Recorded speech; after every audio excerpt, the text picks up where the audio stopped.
जय जगन्नाथ। जगन्नाथ। ओम नमः सिद्धेभ्याय जय श्री ओम नमः सिद्धेभ्याय जय श्री ओम नमः सिद्धेभ्याय। मंगलम भगवान वीरो मंगलम गौतमो गणी मंगलम कुंद कुंदाद्यो जयंदर्मोस्तु मंगलम सर्वमंगल मांगल्यम सर्व कल्याण कारकम प्रधानम सर्वधर्माणां जैनम जयतु शासनम जैनम जयतु शासनम जैनम जयतु शासनम मोक्षमार्गस्य नेतारं भेतारं कर्म भूभृतां ज्ञातारं विश्वतत्त्वानां वंदे तद्गुणलब्धये। हमारा जो विषय चल रहा था प्रथम अध्याय समय मोक्ष मार्ग प्रकाशक का जो प्रथम अध्याय है, मोक्ष शास्त्र का, ये तत्वार सूत्र जिसे कहते हैं, उसके पहले अध्याय का पहला परिशिष्ट चल रहा जिसके माध्यम से हमने सम्यक दर्शन की जो वेद उपवेद हैं बहुत सारे पढ़े। कल हमने ये पढ़ा था कि वो उसमें जो चार प्रकार के भेद पढ़ते हैं, वो जो समल वाला है, निर्मल है, अवगाढ़ है, परमावगाढ़ है, वो किस अपेक्षा से पढ़ते हैं। कल मैंने उसका थोड़ा सा दिया था। आज शिल्पा जी भी आपको वहीं से शुरू करेंगे, तो कोई कंफ्यूजन है तो वो भी अपन रिजॉल्व करेंगे।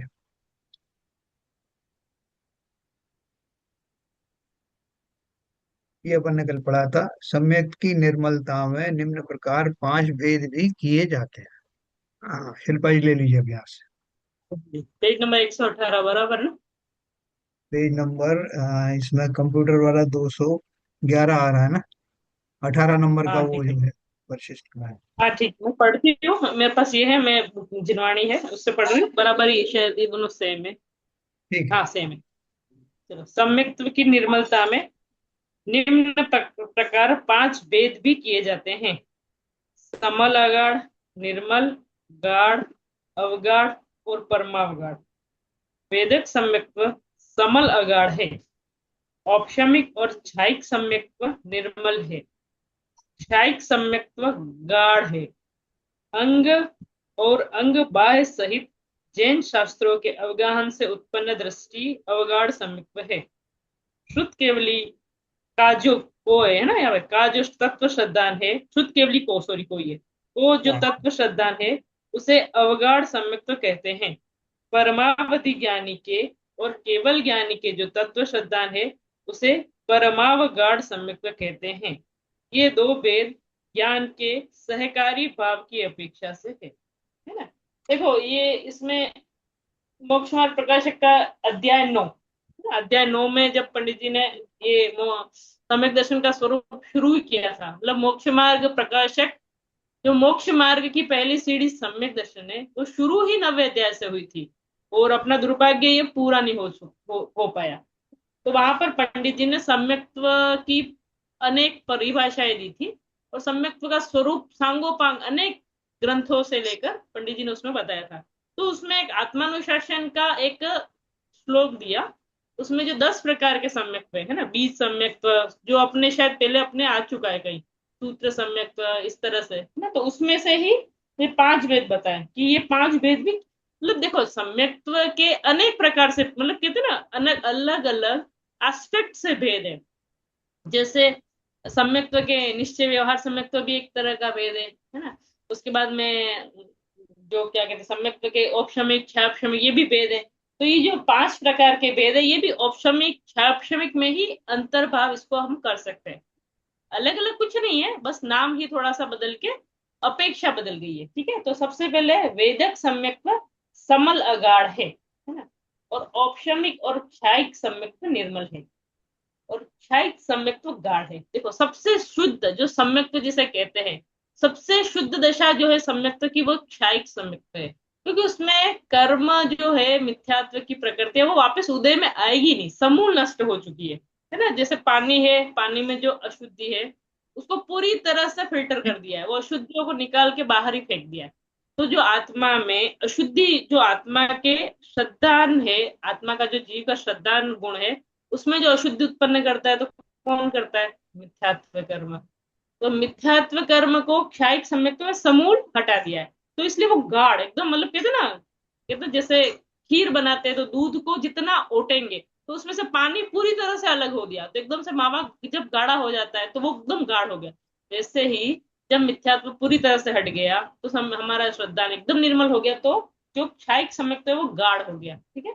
और जो क्षायोग श्रमिक सम्यक्त है उसको भी वेदक सम्यक्त भी कहते हैं ना। देखो वेदक सम्यक्त क्यों कहते हैं, इसमें ये आता है कि देखो, अगर उसमें ऐसा है जैसे मैंने लास्ट क्लास में बताया था आपको, तो ध्यान हो याद हो, जो दर्शन मोहनी की तीन प्रकृतियां होती है ना, दर्शन मोहनी की तीन प्रकृतियां, मिथ्यात्व, सम्यक मिथ्यात्व और सम्यक। और चारित्र मोहनी की जो 28 है ना, जिसमें अनंतानुबंधी की चार, अप्रत्याख्यान है, अप्रत्याख्यान, संज्वलन की चार चार ऐसे करके, और नौ नौ पेश है, तो 25 वो है ना। अब इसमें से सम्यक्त्व की जो घातक है वो कितनी प्रकृतियां हैं, तो चारित्र मोहनी की तो चार, कौन सी चार, अनंतानुबंधी क्रोध, अनंतानुबंधी मान, अनंतानुबंधी माया लोभ, है ना। तो उसको अनंतानुबंधी चतुष्क कहते हैं। और तीन प्रकृतियां जो है कौन सी, मिथ्यात्व, सम्यक मिथ्यात्व और सम्यक्त्व, ठीक है। तो जो छायोपशमिक सम्यक्त्व है अपना, उसमें क्या होता है, मिथ्यात्व का तो उपशम हो जाता है, लेकिन जो दूसरी दो बची, सम्यक्त्व और कौन सी, सम्यक मिथ्यात्व, है ना। तो सम्यक्त्व का वेदक वेदन रहता है ना। सम्यक्त्व देखो नाम सम्यक्त्व प्रकृति, और सम्यक्त्व में मल उत्पन्न कर रही है। तो अगर हम उसको इस अपेक्षा से देखें कि सम्यक तो प्रकृति का तो वेदन चल रहा है, मतलब उसमें मलिनता चल रही है, तो इस अपेक्षा से क्षाय श्रमिक सम्यक्त्व को वेदक सम्यक्त्व कहा जाता है ना। और कर्मों की दृष्टि से देखें कि मिथ्यात्व कर्म का क्षय हुआ, बाकी कुछ का उपशम हुआ, तो कर्मों की दृष्टि से वही सम्यक्त्व क्या नाम पाता है, क्षय श्रमिक सम्यक्त्व, समझा क्या। तो ये वेदक सम्यक्त्व और छाया श्रमिक सम्यक तो कोई दो चीज नहीं है, एक ही है। आगे समझ आपको। तो नाम में ही थोड़ी सी, कहते हैं ना नाम, मतलब जैसे कि किसी व्यक्ति के दो नाम होते हैं ना, घर पे उसको कुछ बोलते हैं और बाहर डॉक्यूमेंट में कुछ और नाम होता है, बस वही है यहाँ पे, है ना। कि अगर सम्यक तो प्रकृति का भोग चल रहा है और कुछ मलिनता है, उस अपेक्षा से देखे तो उसे अशुद्धियों का वेदन है ना, जल मल अगाढ़ जो अशुद्धियां हैं, उस अपेक्षा से क्षायिक सम्यक्तों को वेदिक सम्यक्त्व कहते हैं। फिर ठीक शिल्पा है। जी और कर्मों के, हाँ एक छोटा सा प्रश्न है यहाँ पर। हाँ बोलिए। हाँ, इसमें लिखा हुआ है, कल कल भी हमने पूछा था, जैन साहब ने अपनी विवेचना दी थी, संतुष्टि हुई, मगर आपका अपना विवेचन क्या है वो मैं जानना चाहता हूँ। मेरा प्रश्न ये है, सही। इसमें लिखा हुआ है औपसमिक और छायक संयुक्त निर्मल है, और फिर से लिखा हुआ है छायक संयुक्त गाढ़ है। तो छायक संयुक्त निर्मल और छायक संयुक्त गाढ़ में क्या अंतर है? देखो निर्मल है और गाढ़ है ना। तो गाढ़ तो अभी इसको जो अभी मैं बता रही थी, क्षार क्षमिक में दो अपेक्षा है, कि कर्मों के दृष्टि से देखोगे तो उसको क्षार क्षमिक बोलेंगे, और संयुक्त तो प्रकृति का वेदन चल रहा है उस अपेक्षा से उसको वेदक बोलेंगे। वैसा ही अपन यहाँ लगा सकते हैं कि अगर श्रद्धान की दृष्टि से देखें तो वो गाढ़ है, क्योंकि यहाँ पर श्रद्धान अत्यंत गाढ़ प्रगाढ़ श्रद्धान है ना। जीव जीव जीव सात तत्वों का प्रगाढ़ है ना। तो उस दृष्टि से देखेंगे तो कैसा है, वह गाढ़ सम्यक है। और कर्मों का देखो निर्मल, है ना। तो निर्मल में ही नेगेटिविटी को हटा के निर मतलब निहि अभाव हुआ है मल का। तो कर्मों का, कौन से कर्मों का, मिथ्यात्व, सम्यक मिथ्यात्व और सम्यक प्रकृति, इन तीनों कर्म प्रकृतियां, ये कर्म प्रकृतियां क्या है, आत्मा के परिणामों को मलिन करती है ना। तो उन मल से जीव रहित हुआ, इस अपेक्षा से देखे तो वो निर्मल है, ऐसा ठीक है, मैं। बिल्कुल सही है। जी जी। ठीक है। तो अब ये पूरी डेडलाइन समझ में आ गई अपन को, कि औपशमिक और क्षायिक सम्यक तो निर्मल है। अब देखो औपशमिक की जो निर्मलता है और क्षायिक की निर्मलता में क्या भेद है, कि औपशमिक की निर्मलता में तात्कालिक निर्मलता है। निर्मलता तो क्षायिक जैसी ही है, लेकिन तात्कालिक है। क्यों, क्योंकि वो अशुद्धियां दबी हुई है ना। नियम से वो उदय आएगी, या तो उदय आएगी, या तो औपशमिक वाला, या तो क्षाय क्षमिक में जाता है, या मिथ्यात्व में जाता है ना। तो उस अपेक्षा से वो कैसा है, निर्मल है। उस मतलब उस टाइम पीरियड में एकदम मलिनता नहीं है, तो उस अपेक्षा से उसको निर्मल कह दिया, ठीक है ना। औपशमिक और क्षायिक सम्यक तो निर्मल है, क्षायिक सम्यक तो गाढ़ है, ठीक है। अगला भेद है अंग और अंग बाह्य सहित जैन शास्त्रों के अवगाहन से उत्पन्न दृष्टि अवगाढ़ सम्यक है। है ना। देखो, अपन अपनी जिंदगी में भी देखते हैं कि अपन जैसे कभी कभी कुछ फेज ऐसा आता है कि अपन बिल्कुल शास्त्र नहीं पढ़ते, मंदिर नहीं जाते, तो अपने श्रद्धा में भी एकदम कटौती दिखने लग जाती है ना। और जैसे जैसे अपन इन सब संयोगों से जुड़ते हैं तो फिर से अपना श्रद्धा थोड़ा सा और गाढ़ा होता है। तो वैसे ही है ना। जितना ये अंग और अंग बाह्य जैन शास्त्र का अवगाहन जितना ज्यादा होगा, उतने सम्यक्त्व में क्या होगा, दृढ़ता होगी। तो वो उत्पन्न दृष्टि अवगाढ़, है ना। दृष्टि मतलब, यहाँ पर दृष्टि का मतलब है श्रद्धा। सम्यक दर्शन दृष्टि, है ना। दृष्टि मतलब देखना नहीं है, दृष्टि मतलब श्रद्धा है, ठीक है। तो जैन शास्त्रों के अवगाहन से उत्पन्न दृष्टि अवगाढ़ सम्यक है। शुद्ध केवली को जो तत्व श्रद्धा है, उसे अवगाढ़ सम्यक कहते हैं। वो दृष्टि अवगाढ़ है और ये अवगाढ़ है। परमावधि ज्ञानी के और केवल ज्ञानी के जो तत्व श्रद्धा है, उसे परमावगाढ़ सम्यक कहते हैं। परम मतलब, देखो इसी के आगे यहाँ पर जो अध्याय 9 में ही एक लाइन आती है, ये परमावगाढ़ सम्यक, है ना। इसी श्रद्धान के बल से सिद्ध भगवान कभी पुनः लोक में नहीं आते। अब इस अगर पंक्ति का विचार करें तो इस पंक्ति में कितना बड़ा सार है। मतलब एक बच्ची की जब सगाई होती है तब उसके श्रद्धा में थोड़ी थोड़ी अपने ससुराल के प्रति अपनत्व जागता है, लेकिन जब वो वहां जाके रहने लग जाती है, लेकिन फिर वो वापस कभी नहीं सोचती है कि परमानेंट अपने पिता के घर पे जाके रह जाऊं। क्यों? ये भी दृष्टि का बल है ना। वैसे ही सिद्धों का श्रद्धा इतना मजबूत हो गया है कि पुनः वो संसार में आएंगे ही नहीं। तो ये श्रद्धान का बल जानना, ये लाइन है वहां पर, ये लाइन बहुत अच्छी लगती है ना। कि श्रद्धान के बल पर ही सिद्ध भगवान, अब इस सिद्ध भगवान को अनंत काल तक सिद्ध दशा में टिकाए कौन रखता है, तो वो श्रद्धान टिकाए रखता है। परमावगाढ़ सम्यक, कि जिसने एक बार अपने को अपने रूप से इतना दृढ़ समझ लिया है कि मैं यही हूं, तो कर्म उनकी और कभी वापस आते ही नहीं है। इस तरह से समस्त जो गुण है वो निर्मल एकदम उनके शुद्ध हो गए, तो इस बल से वो कभी पुनः संसार में नहीं आते। तो उनके कौन सा सम्यक्त्व है, परमावगाढ़ सम्यक्त्व। अब देखो, चाहे तो शाइक सम्यक्त्व चौथे गुण स्थान में हो, चाहे उनके हो, है ना। हेतु तो कर्मों के अभाव से वो ही, लेकिन श्रद्धा में कुछ तारतम्यता तो होती होगी, है ना। सम्यक्त्वी के कहा तो ऐसा ही जाता है कि चौथे गुण स्थानवर्ती क्षायिक सम्यक्त्वी के और सिद्धों के जो क्षायिक सम्यक्त्व, उसमें कोई भेद नहीं है। लेकिन अगर अपन सोचे तो देखो, श्रद्धा गुणों में भी षटगुण हानि वृद्धि होती है ना। गुणों में तो वो कम फ्लक्चुएशन होता रहता है। तो उस अपेक्षा से केवलियों के और जो परमावधि ज्ञानियों के हैं उनके बहुत ही अत्यंत प्रगाढ़ बना रहता है श्रद्धा में, ठीक है। ये दो भेद ज्ञान के सहकारी भाव की अपेक्षा से हैं। कौन से दो भेद? ये अवगाढ़ और परमावगाढ़, है ना। ज्ञान के सहकारी भाव मतलब जो जितना डीप होगा, डेप्थ में होगा, उतना श्रद्धा मजबूत होगा। तो सहकारी मतलब साथ चलने वाला, उस अपेक्षा से इन्हें अवगाढ़ और परम, क्योंकि देखो केवल ज्ञान हो गया, सब कुछ जान लिया, तो सब कुछ जान लिया तो उनको इतना दृढ़ श्रद्धान हो गया कि वास्तव में संसार अनित्य है ना। जी मैं ही हूँ, ये जो शरीर को अपना मान रहा था मैं अभी तक, वो मेरा था ही नहीं, रागादि भाव वास्तव में मुझे दुख देने वाले थे। इस तरह से वो कहते हैं ना, ज्ञान जितना विशाल होगा उतना श्रद्धा भी मजबूत होता जाएगा, ठीक है। तो ये निर्मल पैराग्राफ निर्मल हुआ अपना अगला। निर्मल निर्मल अपन मान लेते हैं कि शुद्ध दूध है वो निर्मल है।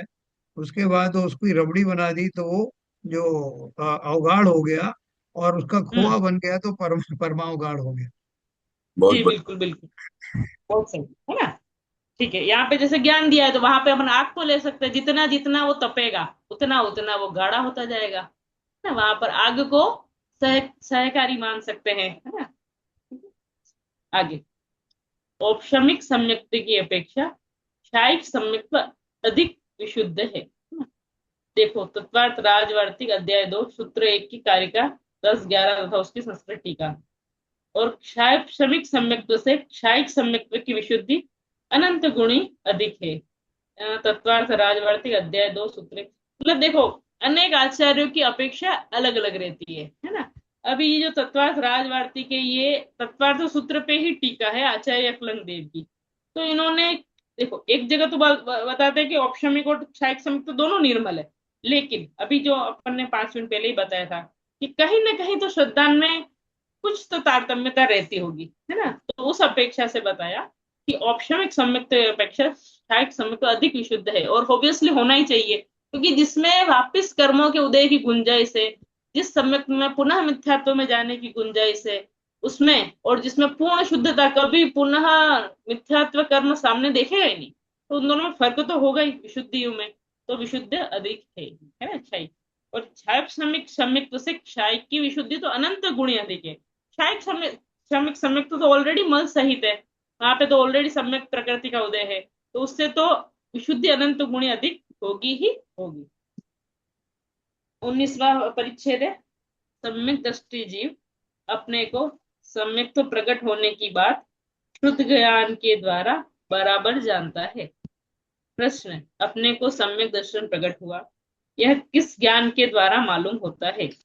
उत्तर, चौथे गुणस्थान में भाव श्रुत ज्ञान होता है, उससे सम्यक दृष्टि को सम्यक दर्शन के प्रकट होने की बात मालूम हो जाती है।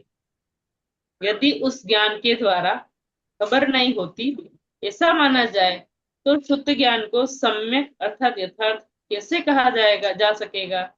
यदि अपने को अपने सम्यक दर्शन की खबर न होती हो, तो उसमें और मिथ्या दृष्टि अज्ञानी में क्या अंतर रहा? संतोष अंकल, आप करिए इस पैराग्राफ का थोड़ा सा खुलासा, फिर मैं भी मेरा व्यू बताऊंगी। बताइए। कौन सा वाला? ये? हाँ, सम्यक दर्शन। हाँ, अपने को सम्यक दर्शन प्रकट हुआ है, यह किस ज्ञान के द्वारा मालूम होता है? चौथे गुण स्थान में भाव श्रुत ज्ञान होता है, उससे सम्यक दृष्टि को सम्यक दर्शन के प्रकट होने की बात मालूम होती। यदि उस ज्ञान के द्वारा खबर नहीं होती, ऐसा माना जाए, तो उस श्रुत ज्ञान को सम्यक यानी यथार्थ कैसे कहा जा सके? यदि अपने को अपने सम्यक दर्शन की खबर ना होती हो, तो उसमें और मिथ्या दृष्टि अज्ञानी में क्या अंतर रहा? देखो, जो सम्यक दर्शी दृष्टि है, उसका सम्यक दर्शन का स्वरूप क्या है? कि उसको निज पर का भेद, जो जिसे हम भेद विज्ञान कहते हैं, वो बलिपूर्वक हो जाता है। और दूसरी बात यह कि उसको वो जो निशंक आदि जो गुण है, निकांक्षित निशंक आदि गुण है, वो प्रकट होते हैं। तो वो प्रकट हुए हैं कि नहीं, जैसे अपन अपनी मनोदशा को खुद ही जानते हैं कि मेरे अंदर कुछ लोभ है या नहीं है, मुझे क्रोध जल्दी आता है कि नहीं आता। ऐसा तो जो है मिथ्यादर्शी जीव भी, हम और आप भी लगा लेते हैं, समझ में आ जाता है कि मेरा स्वरूप क्या है। ये बात अलग है कि हम लोक लाज के कारण बाहर में उसको प्रकट नहीं करते, लेकिन अपनी अपनी कमजोरियां सबको पता होती है।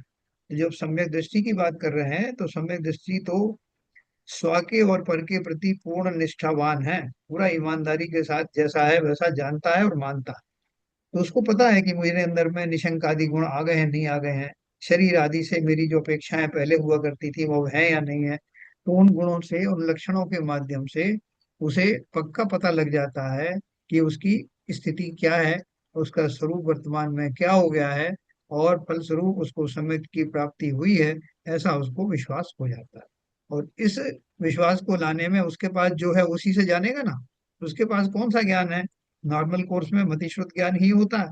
तो मतिश्रुत ज्ञान का वो प्रकार, वो लेवल, जिसमें कि वो इस तरह की अपनी स्वयं की स्थिति को जो है वो पहचान पाता है, वो स्थिति भावों में ही होती है। इसलिए भाव श्रुत ज्ञान शब्द लिया, क्योंकि श्रुत ज्ञान का जो है एक अर्थ ये भी हो जाता है, जो शाब्दिक अर्थ है उसको भी श्रुत कहते हैं। लेकिन हमें उसमें कोई कंफ्यूजन ना हो, इसलिए भाव श्रुत की बात कही, कि अंदर से अपने विवेक पूर्वक अपने प्राप्त जो सुमति ज्ञान है, सुश्रुत ज्ञान है, उसके द्वारा अपने लक्षणों को पहचान कर, अपना आकलन करके, वो जीव इस बात का पक्का विश्वास कर लेता है कि उसको सम्यक दर्शन की प्राप्ति हुई। ठीक है। जी जी, बिल्कुल, है ना। मीन्स उसको सम्यक तो प्रकट हुआ और पता न चले, तो उस सम्यक का फायदा क्या? एक एक अपेक्षा ये, दूसरी अपेक्षा ये है कि जो अपने अपन ने पहला अध्याय पढ़ा, उसमें क्या बताया था कि आद्य प्रमाणम, है ना, पांच ज्ञान जो है वो सम्यक है ना, और प्रमाण मतलब सम्यक ज्ञान, है ना। तो पांच ज्ञान सम्यक ज्ञान है, तो श्रुति ज्ञान भी सम्यक है। सम्यक मतलब जो है उसको जानता है। तो अभी अपनी देह के प्रति कितनी आसक्ति है, अभी अपना श्रद्धान कैसा है, इसका ज्ञान अपन को है ही, है ना, किसी के सर्टिफिकेट की जरूरत नहीं।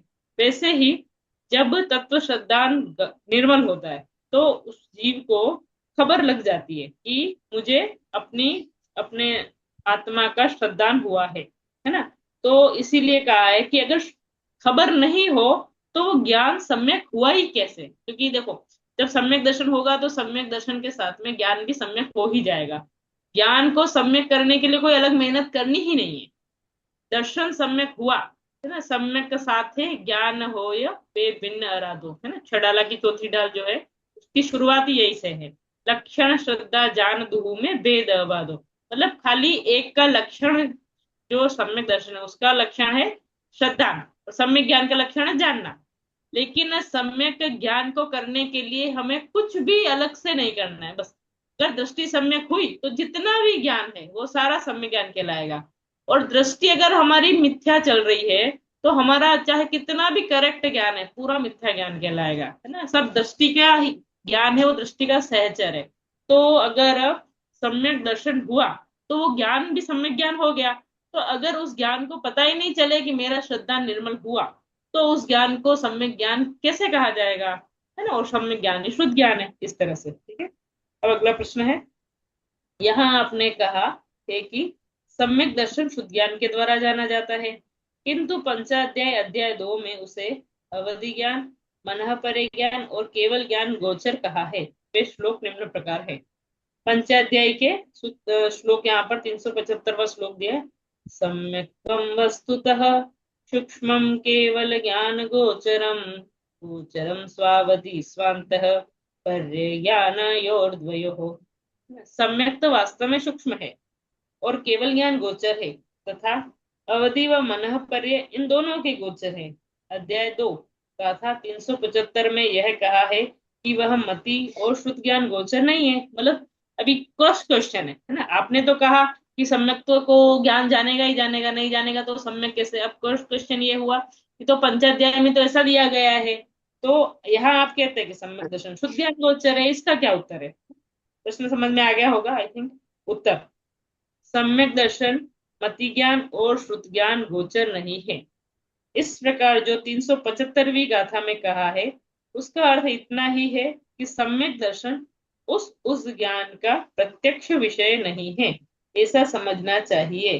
किंतु इसका अर्थ यह नहीं है कि इस ज्ञान से सम्यक दर्शन किसी भी प्रकार से नहीं जाना जा सकता। इस संबंध में पंचाध्याय अध्याय 2 का 371 और 373वां श्लोक निम्न प्रकार है। ये पूरा पढ़ के इसका खुलासा करते हैं अपन, है ना। इत्येवं ज्ञात तत्त्वोऽसौ सम्यक् दृष्टिर्निजात्मदृक् वैषयिके सुखी ज्ञाने रागद्वेषोपरित्यजेत्। इस प्रकार तत्वों को जानने वाले स्वात्मदर्शी सम्यक दृष्टि जीव इंद्रिय जन्य सुख और ज्ञान में राग द्वेष को छोड़ते हैं। अपराण्यपि लक्ष्माणि सन्ति सम्यक् त्रिगात्मनः, सम्यक्त्वेनाविना भूतेर् संलक्ष्यते शूद्रक। सम्यक दृष्टि जीव के दूसरे लक्षण भी है, जिन सम्यक्त्व के अविनाभावी लक्षणों के द्वारा सम्यक दृष्टि जीव लक्षित होता है। वे लक्षण श्लोक 374 में कहते हैं, है ना। ये पूरा पढ़ती हूँ फिर एक साथ करते हैं ना। उत्तमाक्षम सुखम ज्ञान मनादेयं दृगात्मनः, नादेयं कर्म सर्वं च तद्वत् दृष्टोपलब्धितः। अर्थ, जैसे ऊपर कहा है उसी प्रकार सम्यक दृष्टि को इंद्रिय जन्य सुख और ज्ञान का आदर नहीं है, तथा आत्म प्रत्यक्ष होने से सभी कर्मों का भी आदर नहीं है। श्लोक 375-76 का अर्थ इतना ही है कि सम्यक दर्शन केवल ज्ञान आदि का प्रत्यक्ष विषय है और मति श्रुत ज्ञान का प्रत्यक्ष विषय नहीं है। किंतु मति श्रुत ज्ञान में वह उसके लक्षणों के द्वारा जाना जा सकता है, और केवल ज्ञान आदि ज्ञान में लक्षण लक्ष्य का भेद किए बिना प्रत्यक्ष जाना जा सकता है। अब देखो पूरा माजरा क्या है। ये बात है कि जब बात उठाई थी कि सम्यक दर्शन है, उसको अगर सम्यक ज्ञान नहीं जानेगा तो शुद्ध ज्ञान कैसा, है ना। तो फिर प्रश्न उठा है कि तत्वाध्याय में तो ये है कहा है कि जो सम्यक दर्शन है वो अवधि ज्ञान, मनोपरिज्ञान और केवल ज्ञान गोचर है। तो फिर उत्तर ये आया कि देखो जानना भी दो प्रकार का होता है, एक प्रत्यक्ष जानना और एक परोक्ष जानना, है ना। तो ऐसा थोड़ी कहा है, इतना लिखा है कि आ, इसका अर्थ इतना है कि सम्यक दर्शन उस ज्ञान का प्रत्यक्ष विषय नहीं है ना। प्रत्यक्ष नहीं जानता, उतनी स्पष्टता से नहीं जानता जितनी स्पष्टता से केवली जानते हैं, शुद्ध केवली जानते हैं। तो कैसे जानते हैं? इस ज्ञान से सम्यक दर्शन परोक्ष रूप से जाना जाता है। देखो परोक्ष रूप से जानना कैसा होता है। अभी कोई मुझे पूछे, आप जानते हो अमेरिका के राष्ट्रपति डोनाल्ड डोनाल्ड ट्रंप है? हाँ बिल्कुल हम जानते हैं, उनके बारे में बहुत चर्चा होती है, बहुत न्यूज भरी पड़ी है। डोनाल्ड ट्रंप को हम जानते हैं, हम सब यही बोले हाँ हम जानते हैं। हाँ, तो हमारे जानने में और उनकी जो पार्लियामेंट के मेंबर होंगे वो भी उनको जानते होंगे, उनके जानने में कुछ तो फर्क रहता होगा, है ना। बस वैसे ही, है ना। हम भी जानते हैं, लेकिन हम कैसे जानते हैं? परोक्ष रूप से जानते हैं। हम न्यूज के द्वारा जानते हैं, हम आर्टिकल्स के द्वारा जानते हैं, हम उनको वीडियोस के द्वारा जानते हैं, है ना। और कुछ लोग उनको प्रत्यक्ष, मतलब वो आमने सामने है, उस रूप से जानते हैं ना। हम कभी, मैं तो कभी अमेरिका गई नहीं, तो कोई मुझे पूछे अमेरिका, हाँ मैंने कहा हाँ मुझे अमेरिका की ज्योग्राफिकल कंडीशंस, पॉलिटिकल कंडीशंस, और उसका वहां पे क्या वेदर चल रहा है और वहां पे कैसे क्या प्रोविंसेस है, सब मुझे पता है। मुझे अमेरिका की अच्छे तरह से मुझे नॉलेज है ना। और कोई वहां का नागरिक हो, एनआरआई हो, माना कि यहाँ का और वहां रहते हो, उनको जो ज्ञान हो, है ना, तो उनके ज्ञान में और हमारे ज्ञान में कुछ तो फर्क है। तो वो क्योंकि वो वहां रहते हैं तो वो उसे प्रत्यक्ष जानते हैं, है ना, अनुभव करके जानते हैं। और हम यहाँ से परोक्ष रूप से जानते हैं, है ना, क्योंकि हमारा ज्ञान ही इतना है, हमारा ज्ञान लिमिटेड है। हमारा ज्ञान को, उस जगह को जानने के लिए कुछ मीडियम की जरूरत है, हम डायरेक्ट नहीं जान पा रहे, है ना। हमारी ज्ञान की ये पाराधीनता है, क्योंकि हमारा ज्ञान का स्वरूप ही ऐसा है ना। कहते हैं हमारा कैमरा ही इतना है कि उसमें इतना ही, मतलब वो पिक्सल इतना ही है, इसी तरह से दिखेगा बस, वैसे ही। तो वैसे ही सम्यक दर्शन को बिल्कुल नहीं जान सकते, ये बात नहीं कही है। पंचाध्याय में ये कहा है कि जो शुद्ध केवल ज्ञानी, मन परे ज्ञानी, इनका ज्ञान बहुत विशाल है। तो वो कैसे जानते हैं? वो इतना प्रत्यक्ष जानते हैं कि जैसे किसी को सम्यक दर्शन हुआ, तो वो इवन इतना भी जान लेते हैं कि उस जीव के कितने कर्म हैं, मिथ्यात्व कर्म कितने छूटे, मतलब वो एक एक कर्म का हिसाब जानते हैं। तो उनके जानने में, और अपन अपन को सम्यक दर्शन हुआ और अपन को श्रुत ज्ञान है, तो अपन कैसे जानेंगे कि अपना श्रुत ज्ञान है? तो अपन तो श्रद्धान के बल से जानेंगे, और कुछ लक्षण प्रकट हो उस बल से जानेंगे। जैसे कि माँ के गर्भ में बच्चा आया, है ना, तो माँ के गर्भ में बच्चा आया, तो अभी बच्चा तो दिख नहीं रहा है, ना हाथ पैर दिख रहे हैं, ना पेट दिख रहा है, कुछ नहीं दिख रहा है, लेकिन बच्चा तो है पेट में। क्यों? कब कैसे जाना?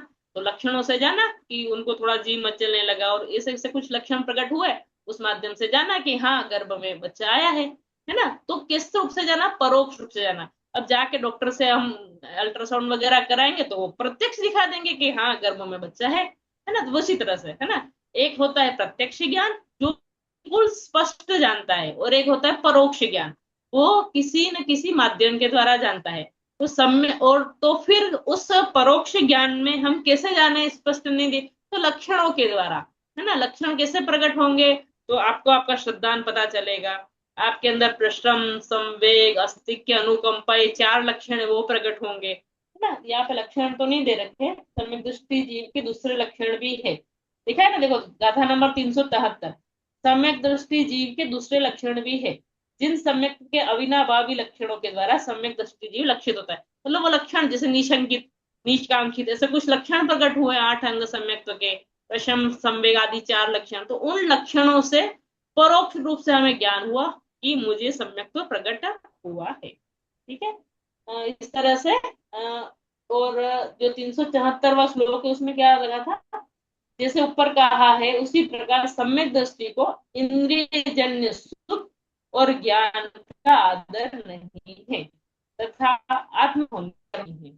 सम्यक तो प्रकट हुआ, तो उसको, उस जीव को, मतलब कहते हैं ना, श्रद्धा इतना निर्मल हुआ कि जो पंचेंद्रिय के विषय भोगते हुए उनसे जो ज्ञान हो रहा है ना, उससे जो सुख हो रहा है इंद्रिय जन्य सुख, और जो इंद्रियों से ज्ञान हो रहा है उसकी महिमा घट जाती है। क्यों घट जाएगी? क्योंकि उसको मेरा स्वरूप तो केवल ज्ञान प्रकट करो ऐसा है ना। ये इंद्रिय सुख है वो कैसा है? आकुलता उत्पन्न कराने वाला है, आरंभ में, मध्य में और अंत में इसके आकुलता ही है, तो उसको, उसकी महिमा कम हो जाती है, ये भी एक लक्षण है ना। चलिए आप अंकल जी, आप भी थोड़ा सा इसका खुलासा कीजिए, इतना मैंने बताया, बताइए आप। नहीं, ये तो मैंने पहले ही बताया था ना कि जो लक्षण है, निशंक आदि जो लक्षण है वो प्रकट होते हैं। और जीव जो है, चूंकि सम्यक दृष्टि जीव है, तो वो अपने प्रति पूरा ऑनेस्ट रहता है।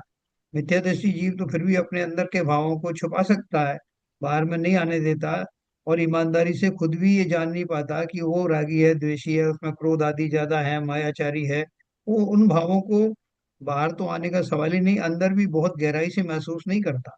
जबकि सम्यक दृष्टि जीव वेद विज्ञान के बल पर उसे निशंक आदि गुण प्रकट हुए हैं, निकांक्षित गुण प्रकट हुआ है, इसको भली प्रकार वो जानता है।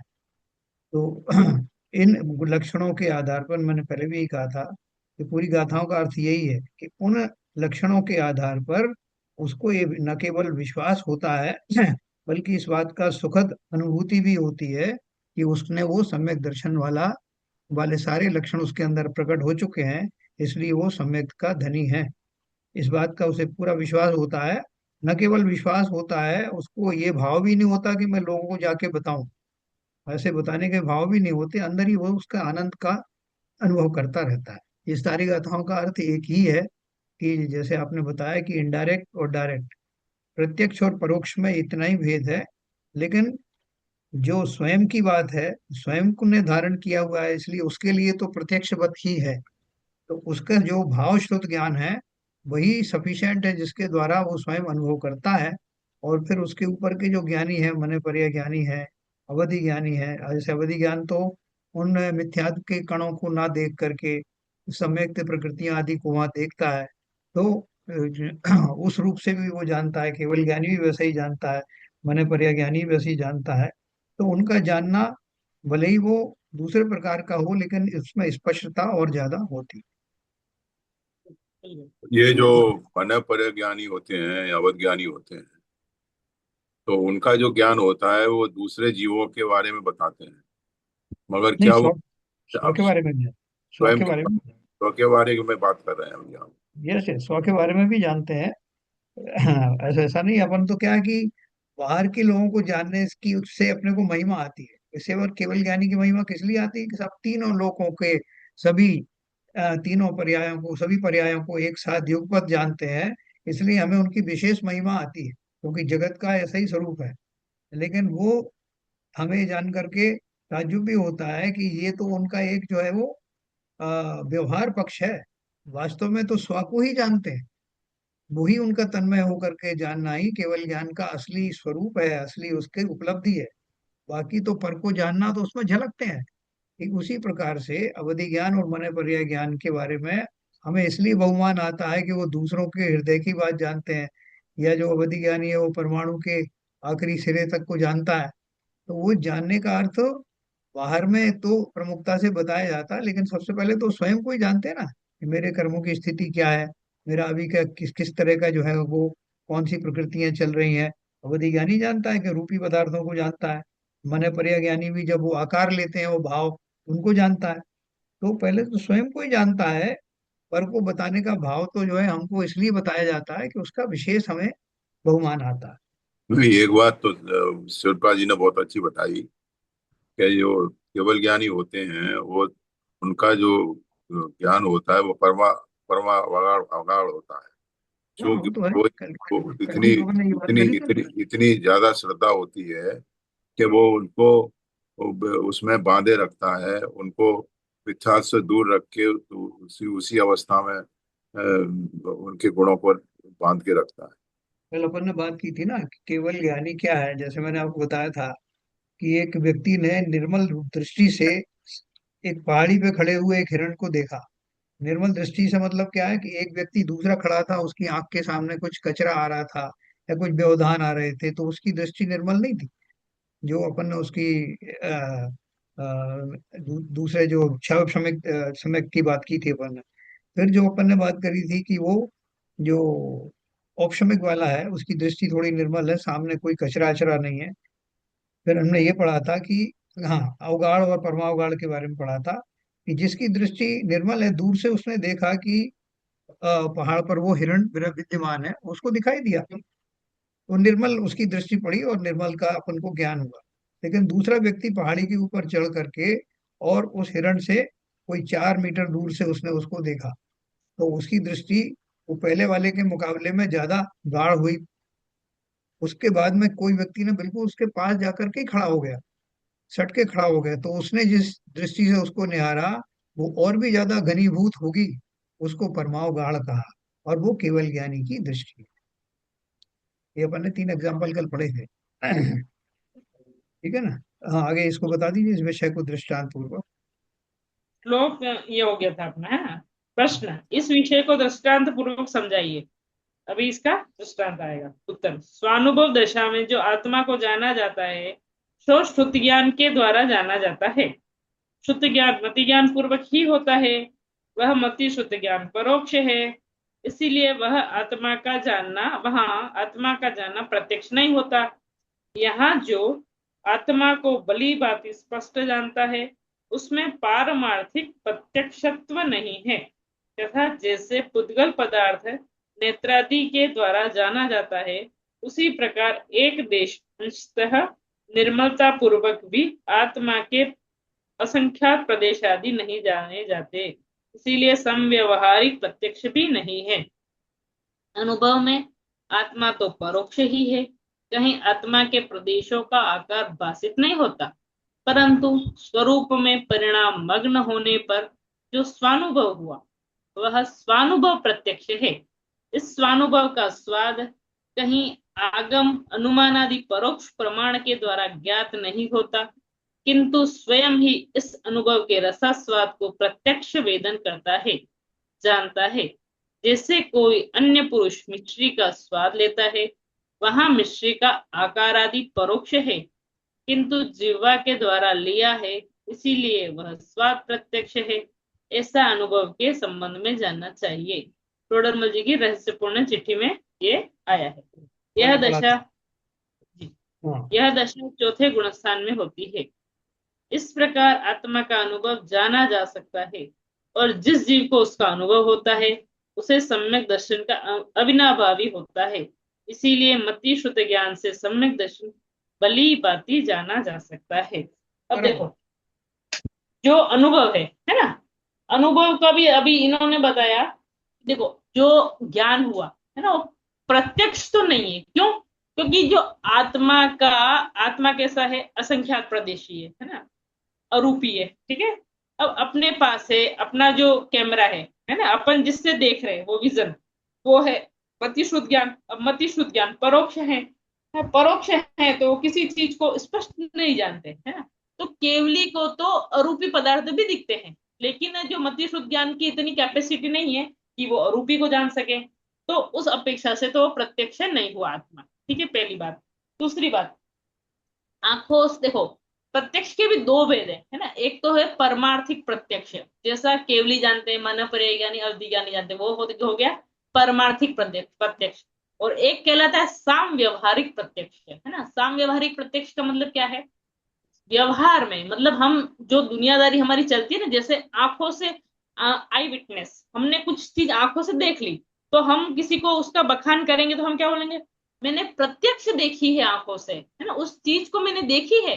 मैंने प्रत्यक्ष, अपन बोलते हैं ना प्रत्यक्ष देखिए, तो उसको बोलते हैं जो आंखों से जानना, देखना किसी चीज को एकदम बिल्कुल। और कानों से सुनना, है ना, कानों से सुनिए ये मेरे प्रत्यक्ष, अपन ऐसे बोलते हैं। जीभा से टेस्ट किया, तो ये 5 इंद्रियों से जो मति ज्ञान होता है वो साम व्यवहारिक प्रत्यक्ष कहलाता है। मतलब साम व्यवहारिक मतलब लोक में जिसे प्रत्यक्ष कहा जाता है ना, व्यवहार दृष्टि से। तो इसीलिए उसको एक अपेक्षा से प्रत्यक्ष कह दिया जाता है, लोक में लोक चलाने की अपेक्षा से। ठीक है। और जो असली प्रत्यक्ष है, पारमार्थिक प्रत्यक्ष, वो तो कौन से हो गए? मति श्रुत अवधि। तो न तो आत्मा साम्यवहारिक, क्योंकि आत्मा ऐसा साम्यवहारिक प्रत्यक्ष का विषय है, ना आत्मा पारमार्थिक प्रत्यक्ष का विषय है। तो इस दृष्टि से तो अनुभव में भी आत्मा है तो परोक्ष ही, है ना, क्योंकि हमारा मति शुद्ध ज्ञान है, मति शुद्ध ज्ञान तो परोक्ष है।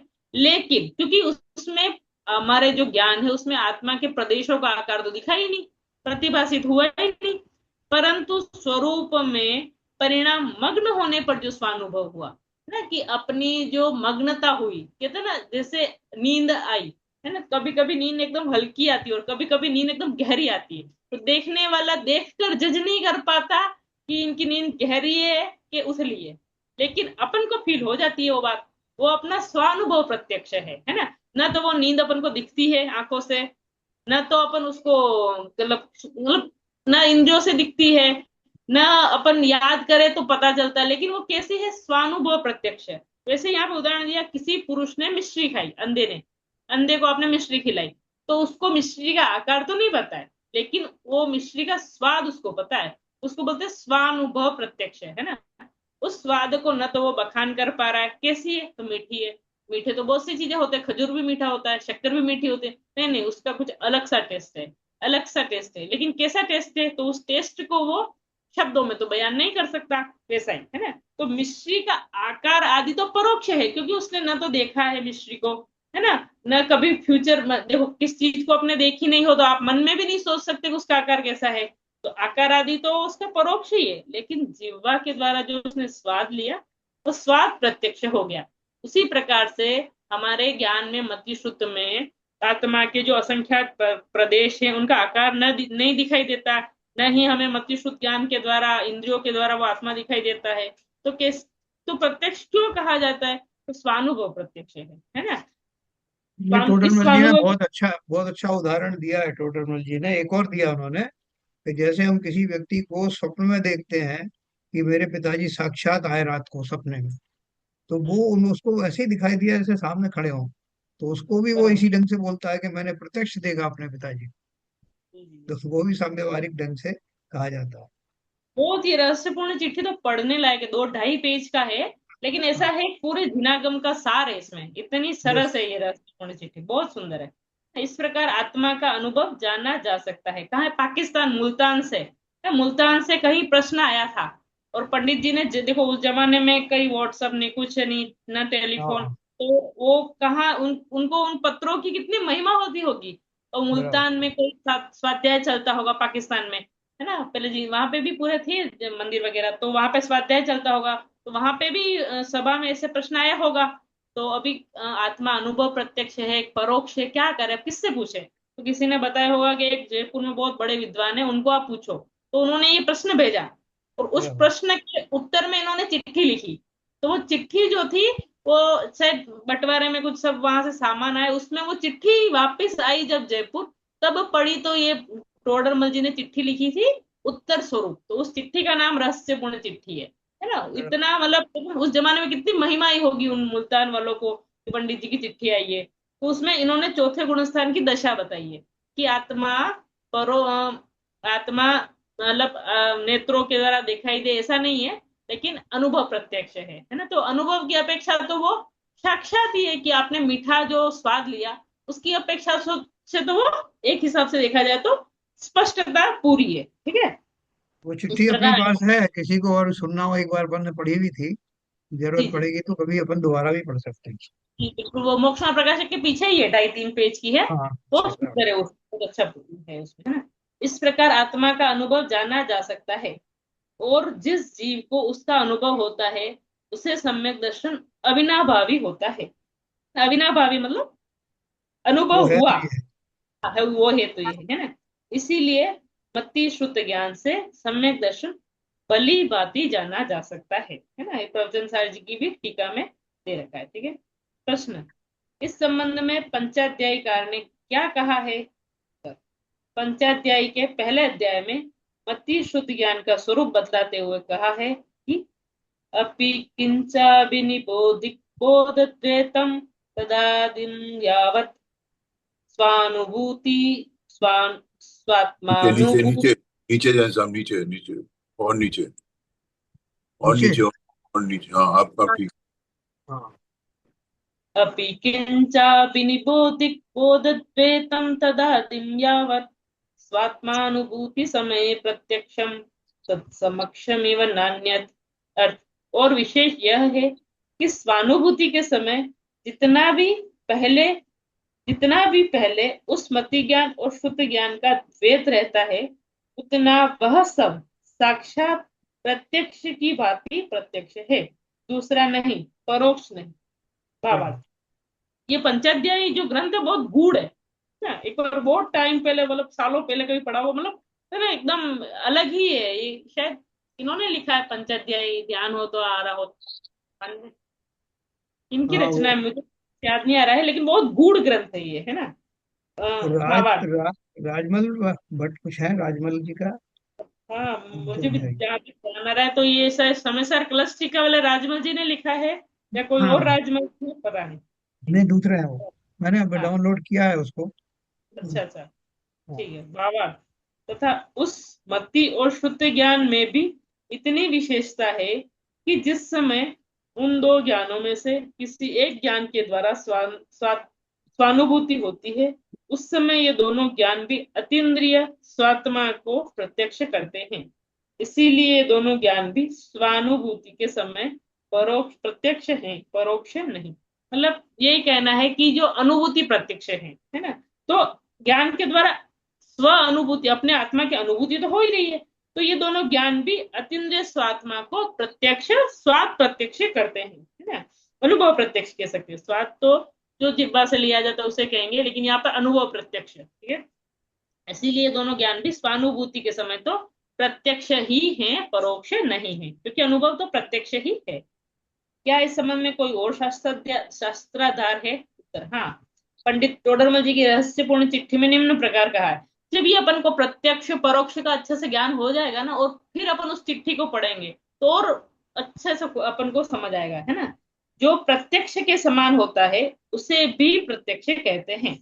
जैसे लोक में भी कहते हैं कि हमने स्वप्न में, आपने बताया था, देखो आ गया वो, हमने हाँ स्वप्न में या ध्यान में अमुक मनुष्य को प्रत्यक्ष देखा। यद्यपि उसने प्रत्यक्ष नहीं देखा है, तथापि प्रत्यक्ष की बातें यथार्थ देखा है, इसीलिए उसे प्रत्यक्ष कह देते हैं। इसी प्रकार अनुभव में आत्मा प्रत्यक्ष की बातें यथार्थ परिभाषित प्रतिभाषित होता है ना। देखो, हमारा जो ज्ञान है मति शुद्ध, वो परोक्ष है। परोक्ष क्यों है? क्योंकि हमें जानने के लिए माध्यमों की जरूरत होती है ना, इंद्रियों की। देखो, आंख अगर ऐसे सेम डायरेक्शन में नहीं हो और ऐसे टेढ़ी हो जाए तो हमको सामने वाली चीजें नहीं दिखेगी, है ना। तो हमारा ज्ञान कैसा है? परोक्ष है। लेकिन जब आत्मानुभूति की बात चल रही है तो उस समय वह अनुभव, उस ज्ञान को उस समय के लिए प्रत्यक्ष कह दिया। क्यों? क्योंकि जैसे स्वप्न में किसी व्यक्ति को देखा, ना तो हमारी आंखें खुली है, ना हम उस समय, मतलब कहते हैं ना, उस आदमी को हम दिखाई दे रहे हैं, कुछ नहीं हो रहा है, लेकिन हम, हमारी बोली में क्या है, अरे प्रत्यक्ष देखा, एकदम हाजरा हजूर खड़े थे वो हमारे सामने, वो ये बोल रहे थे, तो अपने को फीलिंग तो प्रत्यक्ष वाली आई। तो उसी तरह से जैसे स्वप्न में दिखा तो उसको उन्होंने प्रत्यक्ष कह दिया, उसी प्रकार अनुभव में आत्मा प्रत्यक्ष की भांति यथार्थ ही प्रतिभाषित होता है ना। प्रश्न, श्री कुंदकुंदाचार्य कृत समय सार परमागम में इस संबंध में क्या कहा है? उत्तर, समय सार की, अब इसके दो रेफरेंस दिए, एक तो गाथा 49वीं और 143वीं, है ना। उनचा समय हो गया है? क्या अभी करूं? है 2-3 मिनट है। 2 मिनट क्या तो ये एक करें? पैराग्राफ, ठीक है। 39 में, 49 सॉरी, 49वीं गाथा की टीका में इस प्रकार कहा है। इस प्रकार रूप, रस, गंध, स्पर्श, शब्द, संस्थान और व्यक्तता का अभाव होने पर भी स्व संवेदन के बल से सदा प्रत्यक्ष होने से अनुमान गोचर मात्रता के अभाव के कारण जीव को अलिंग ग्रहण कहा जाता है। बराबर। अपने अनुभव में आने वाले चेतना गुण के द्वारा सदा अंतरंग में प्रकाशमान है, इसीलिए जीव चेतना गुण वाला है ना। देखो, यहाँ पर जो गाथा दी है ना, ये जीव कैसा है? रूप, रस, गंध, स्पर्श, शब्द, संस्थान और व्यक्तता अव्यक्त, है ना। तो ये जो गाथा है ना, ये गाथा कितनी इंपॉर्टेंट है, तो आप इस बात से समझ जाइए कि समय सार में तो इस गाथा का नंबर 49 है, लेकिन ये गाथा पांचों परमागम में है। यही गाथा प्रवचन सार में है 172 नंबर की, यही गाथा पंचास्तिकाय में है, यही गाथा प्रवचन सार में, और यही गाथा अष्टपहुड़ में। इवन यही गाथा द्रव्य संग्रह की बृहद द्रव्य किसी में भी है, और यही गाथा हाँ षट्खंडागम में भी है। अब इससे समझ सकते हैं, ये गाथा इस प्रकार से है। चैतन्य गुणमय आत्मा अव्यक्त अरस अरूप है, जानो अलिंग ग्रहण इसे यह अनिर्दिष्ट शब्द है ना। तो आत्मा कैसा चैतन्य गुण वाला है। चैतन्य गुण में आत्मा अव्यक्त, अव्यक्त मतलब व्यक्तता का अभाव। जैसे मतलब इसके टीका में बहुत अच्छे से खुलासा है, व्यक्तता का अभाव है। जैसे हमें ये सब विषय भोग व्यक्त होते हुए दिखाई देते हैं, वैसे ही यह आत्मा ऐसे व्यक्त नहीं है जैसे विषय भोग है ना। और हाँ, अरस उसके है ना। उसका जो अरस उसका है, जो है ग्रहण नहीं होता, स्पर्श नहीं होता। हाँ स्पर्श नहीं होता है ना। जैसे पांच इंद्रिय के भोग जैसे व्यक्त है वैसा नहीं है, ऐसे अव्यक्त है ना, अरूपी है। तो इसलिए अरूप है, इसका कोई रूप नहीं है ना, अरूपी है क्योंकि इसका कोई अरस है। अरस मतलब जो हम खट्टा मीठा जो रस को जिस दुनिया में हम रस कहते हैं वैसा अरूप है। स्पर्श का अभाव है, शब्द नहीं है क्योंकि शब्द पुद्गल की पर्याय है। संस्थान जैसे आकार हमें दुनिया में दिखाई देते वैसा आकार नहीं है। कैसा आकार है इसका, प्रदेशत्व गुण के कारण जीव का आकार तो है, लेकिन जिस शरीर में जाएगा उसके आकार रूप हो जाएगा। ठीक है, इसलिए संस्थान के अनिर्दिष्ट है ना, अनिर्दिष्ट जिसको बोलते हैं कि उसका कोई निश्चित आकार नहीं है ना। अनिर्दिष्ट अशब्द है ना। तो फिर ये सब नहीं है उसमें, तो क्या है, स्व संवेदन के बल से सदा प्रत्यक्ष होने से अनुभव अनुमान गोचर मात्रता के अभाव के कारण जीव को अलिंग ग्रहण कहा जाता है। अब अलिंग ग्रहण क्या है, तो अलिंग ग्रहण जो शब्द है उसकी 20 तरह से व्याख्या प्रवचन सार में की है। उसकी एक पूरी किताब है अलिंग ग्रहण है ना। इस पे पूरे 20 तरह से अलिंग मतलब लिंग किस किस को कहा है, तो कहीं पंचेंद्रिय को कहा है। जैसे लड्डू का स्वाद एकदम से व्यक्त है, उस मतलब ये बहुत सारे उसका बहुत लंबा चौड़ा खुलासा है। कि अपन सिर्फ इतना ही समझो यहाँ पर कि जैसे पुद्गल का चिन्ह है वैसे चिन्हने वाला नहीं है यह। चिन्हों से पहचाना नहीं जाता यह, मतलब कहते हैं ना बाह्य चिन्हों से पहचाना नहीं जाता। यह स्वानुभव प्रत्यक्ष है। उस अपेक्षा से जीव को कैसा कहा है, अलिंग ग्रहण कहा है ना। ग्रहण मतलब इसको ग्रास मतलब कहते हैं ना ग्रहण करना मतलब जानना है ना।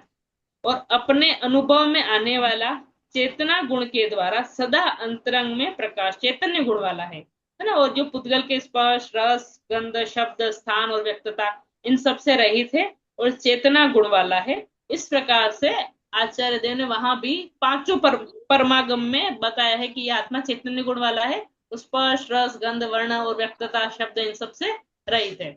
इस तरह से यहाँ पर अभी आज अपन ने कि यह जब सम्यक जब प्रकट होता है तो अनुभव गोचर कैसे होता है ना, अनुभव में कैसे आता है वह। भले ही परोक्ष ज्ञान जो है हमारा मति शुद्ध उसके द्वारा जानने जानने में आता हुआ होने पर भी उसे स्वानुभव प्रत्यक्ष है उस काल के लिए है ना। इसमें एक इतना और बात विशेष कही उन्होंने, स्वसंवेदन के बल से सदा प्रत्यक्ष होने से अनुमान गोचर मात्रता के अभाव के कारण अनुमान भी होता है, लेकिन मात्र अनुमान ही नहीं होता, बल्कि उसका स्वसंवेदन भी होता जी जी बिल्कुल। है। चलिए, बहुत बढ़िया है। इसका समय हो गया। कल आप आएंगे? वो आप आएंगे कल? शुक्रवार है, कल बाहर जाना है, परसों चलो देखते ठीक हैं है। परसों। हाँ चलो, बढ़िया है। आज मेरी आंख में दवा भी डली थी, आपने वो काम भी पूरा कर दिया। और अच्छा जी जी। अपना अपना विश्लेषण भी अच्छा रहा। कल अपन फिर इसी विषय को आगे बढ़ाएंगे। तो समय हो गया। जिनवाणी स्तुति करेंगे संजय प्रकाश। आप करेंगे खुद ही? संदीप जी भाई सबको करने दीजिए। चलो, संजय प्रकाश। मिथ्यातम में नाश वेको ज्ञान के प्रकाश वेको आपा परिभाष वेको भानु से बखानी है छहु द्रव्य जान वेको बंध विधि भान वेको स्वपर पिछान वेको परम प्रमानी है अनुभवताय वेको जीव के जताए वेको कहूँ न सताए वेको भवे उरे आनी है जहाँ तहाँ तार वे को पार के उतार वे को सुख विस्तार वे को यही जिन वाणी है हे जिन वाणी भारती तो है जपू दिन रैन जो तेरी शरणा गए सो पावे सुख चैन जा वाणी के ज्ञान ते सूझे लोकालो सो वाणी मस्तक नमो सदा देते ढोक सदा देते ढोक जनवाणी माता की जय। जय। जय।